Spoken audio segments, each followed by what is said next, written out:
el flujo turbulento hace que la pared del ventrículo como que tiemble un poco y esto se pueda analizar y determinar a través de un sonido, como un tamborcito, pero que es generado por ese flujo. Veamos gráficamente cómo ocurre. Supongan que este vaso es nuestro ventrículo, tiene una cantidad de sangre, supongan esto sea sangre, y nos encontramos al final de la sístole. Recuerdan que el corazón se cargaba con aproximadamente 130 mililitros, eyectaba aproximadamente el 50% y dejaba un volumen al final de la sístole, que está representado por este líquido, de aproximadamente 60 mililitros. ¿Qué ocurriría normalmente en la fase de llenado rápido? Es muy sencillo, es muy elemental el ejemplo, pero nos puede servir. En la fase de llenado rápido básicamente ocurre esto. A cierta velocidad, claro, rápida, ocurre el llenado de los ventrículos desde las aurículas. Pero cuando por alguna situación este volumen incrementa, pues no se va a observar solamente como sube el nivel, sino acá una pequeña turbulencia. Si la observaron, seguramente todos ustedes han experimentado esta situación cuando sirven algún líquido, cuando depositan algún líquido en un recipiente con gran velocidad, el flujo se hace como en turbulencias y genera ondas, ya lo acabamos de ver. Claro, el flujo se mueve rápidamente hacia arriba y esto genera una vibración de las paredes de los ventrículos y se representa de manera auditiva con un S3, con un ruido. Después de la sístole, al inicio de la diástole, ahí como un llenado que hace vibrar las paredes. Entonces, debemos hablar de cuáles son las condiciones que pueden generar la aparición de un S3. Por ejemplo, el ejercicio, muy sencillo de comprender. Cuando hacemos ejercicio, incrementamos nuestro gasto cardíaco, hay incremento de la presión arterial, generamos una constricción de nuestras arteriolas para perfundir mejor nuestros músculos y naturalmente también aumenta el retorno venoso, lo cual permite que la sangre que llega a los ventrículos durante la fase de llenado rápido sea superior y aparezca ese flujo. ¿Qué otras situaciones? Sobrecargas.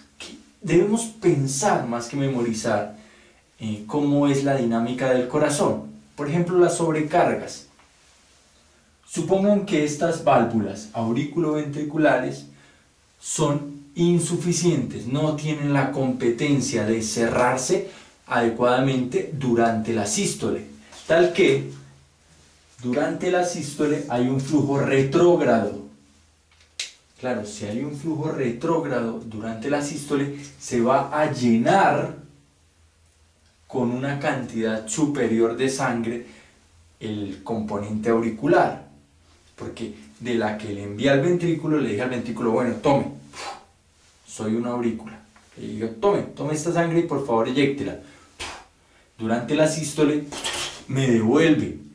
Entonces, aparte de la que tenía y de la que estoy recibiendo del sistema venoso, pues debo sumarle la que me devolvió, ya que la válvula fue incompetente y permitió el paso. De esta manera, al generarse la diástole, pues le envío la que ya había recibido y la que me devolvió. Entonces, el flujo es mayor.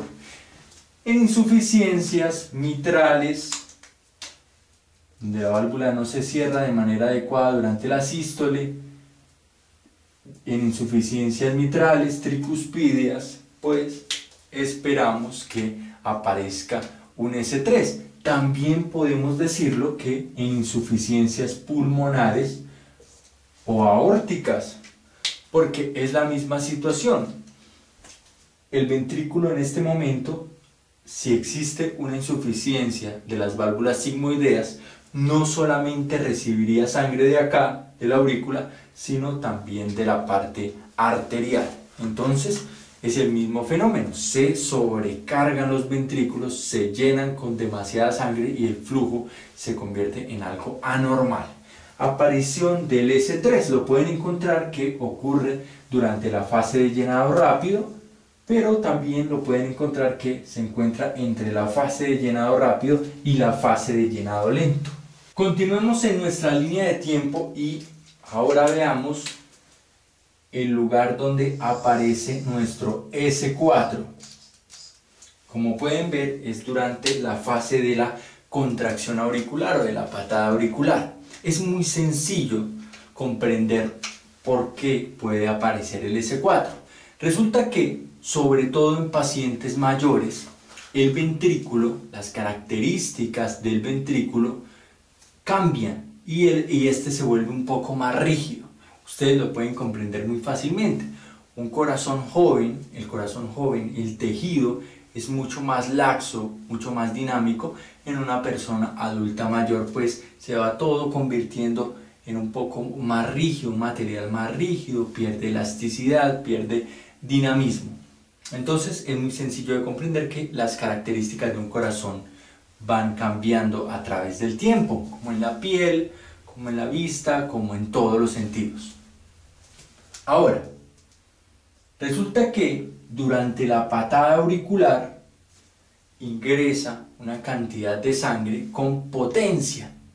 Si esta cantidad de sangre ingresa a un ventrículo que es dinámico, que es móvil, que es maleable, pues lo recibe y se acomoda a la circunstancia, más o menos así. Pero si ingresa a un ventrículo que es rígido, que es duro, que es compacto, pues esto va a generar como un choque. Y al contrario, el ventrículo no se va a moldear, sino va a ser como un movimiento como de choque, como de vibración, que se va a poder transformar en ondas sonoras y determinar a través de la auscultación, como un ruido cardíaco. Esta es la causa del S4. El ingreso de la sangre con potencia durante la patada auricular en un corazón que es un poco rígido, tal vez con hipertrofia, y genera una vibración y estas ondas se traducen en un sonido. ¿Qué condiciones podrían generar la aparición de estos cambios morfológicos y dinámicos dentro del ventrículo? Muy sencillo. Hipertensión arterial, hacen que el ventrículo se tenga que esforzar, tanto sistémica como pulmonar. Estenosis aórtica y pulmonar, el ventrículo se tiene que esforzar mucho más. Cualquier situación que durante un largo periodo de tiempo haya generado un esfuerzo superior por parte de los ventrículos, finalmente nos puede desencadenar la aparición de un S4 debido al cambio en su dinamismo y una conformación un poco más rígida. Entonces, ahora vamos a comprender características específicas de cada uno de los ruidos. Pero antes hagamos un breve resumen.